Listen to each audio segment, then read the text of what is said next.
questions like, is it okay to stand up when I chant? Okay, so is it okay to give your mother a hug when you're standing, or do you have to be sitting? It's like the same question. It's like, wouldn't you think that's a stupid question?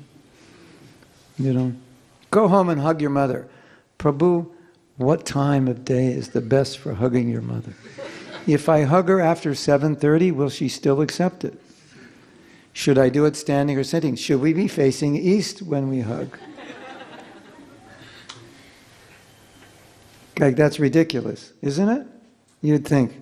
If anybody said that, you would think, it's probably a little mentally ill, right? Wouldn't you? Like, that's not normal. Is it okay to stand up? Can I chant after 7:30? How long should it take to chant the holy name? What direction should I sit? This is all process questions, right? When you understand that you're connecting with Krishna when you chant, it's a relationship, then those process questions start to sound like not so important.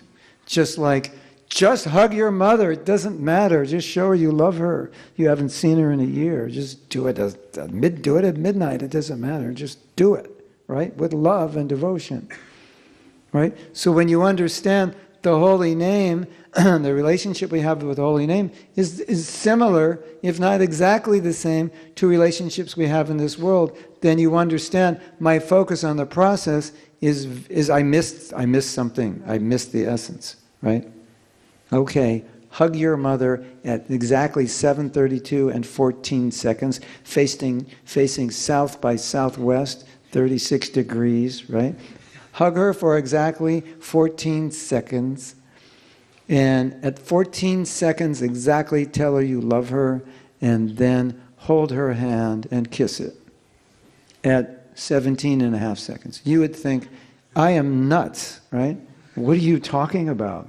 This is crazy, right?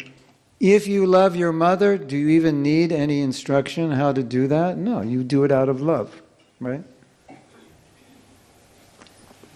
All these japa workshops and all the principles and everything, it came out of the love of the heart of the senior devotees who love to chant, and they're sharing the realizations of what it's like when you love to chant. And this problem, I hate to say it, this problem is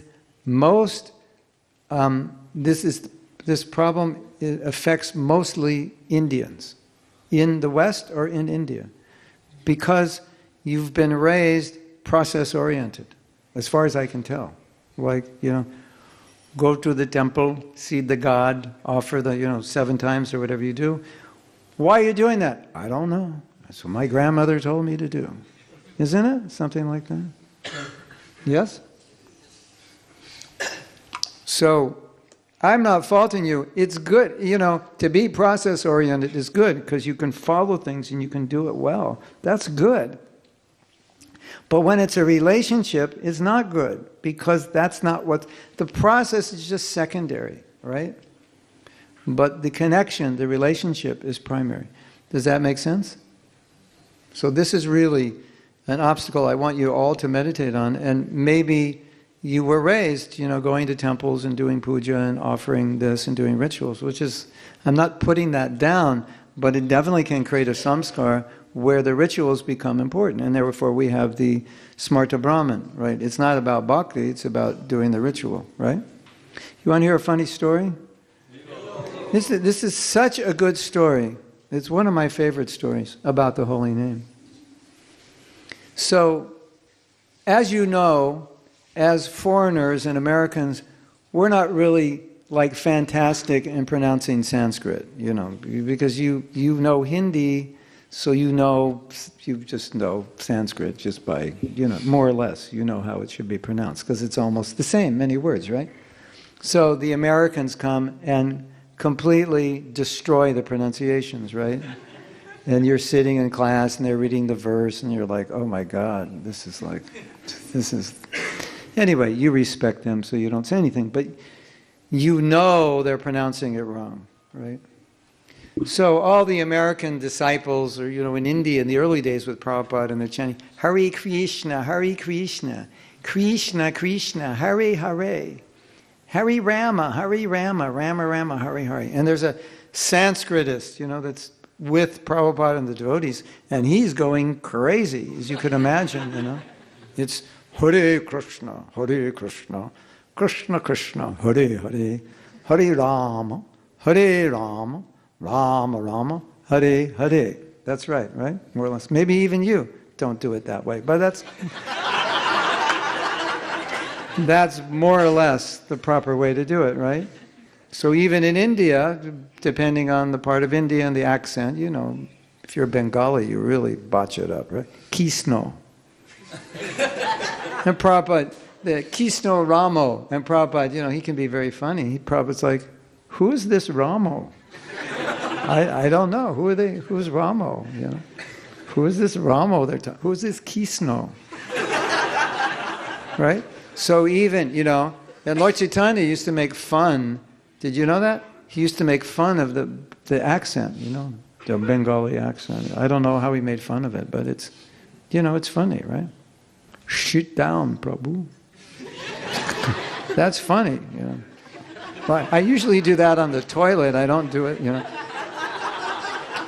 so we could imagine Mahaprabhu's, having fun, Anyway, so this story is so beautiful. So he says to Prabhupada, Srila Prabhupada, these devotees are chanting the holy name improperly. And Prabhupada says, yes, I know. Like Prabhupada didn't know. Like Prabhupada's translating Bhagavatam, he knows Sanskrit, he knows how to pronounce Krishna's name. And Prabhupada, I never heard Prabhupada try to correct us. Hare Krishna, all the devotees, Hare Rama, we're going on Hari Nam Sankirtan. And Prabhupada never said, it is not Hare Krishna, it's Hare Krishna, and it's Sankirtan. Hare Nam Sankirtan. He never said, ever corrected us. And Prabhupada told this man, he said, yes, I know, but Krishna knows who they're calling. Wow. If that doesn't destroy every ounce of ritualistic mentality you have left in your heart, I don't know what will. You've got any smarta blood in you, it's over.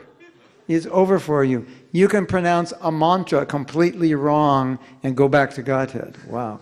If you're a smarta, I don't know. That's it. You probably want to commit suicide now, right? Because the smarta is all about pronunciation, right?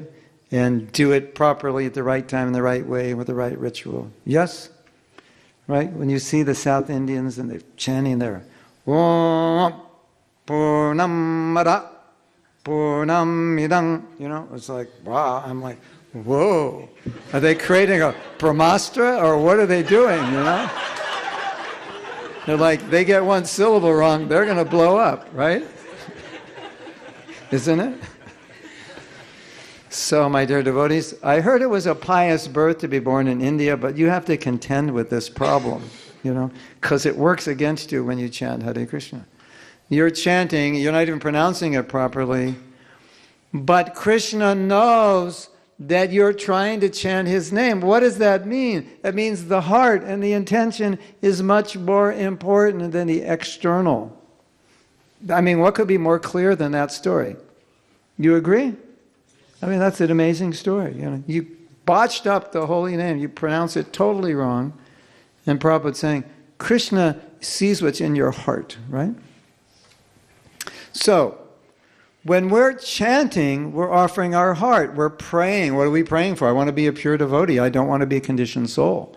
That's what chanting is all about. It's about giving Krishna your heart. It's not about getting 16 rounds done. It's not about being a smarta japa chanter.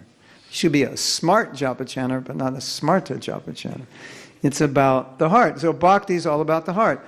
Patra pushpam palam toyam. Okay, is it about the fruit? Is it about the flower? Is it about the water? Is it about the leaf?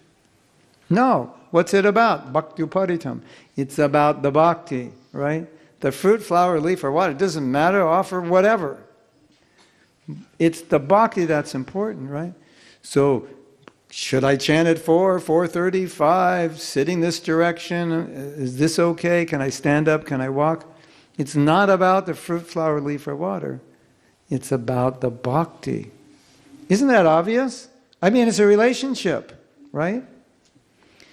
You ask any woman, if your husband totally ignores you, you talk to him and he's just got cotton in his ears, he doesn't want anything to do with you, but he gives you a beautiful house, a beautiful car, all the jewelry and saris you could ever want. Are you happy? And they're like, not really. I mean, I like the house and the car and the saris, but I'm not really satisfied because we don't have a relationship. Am I correct?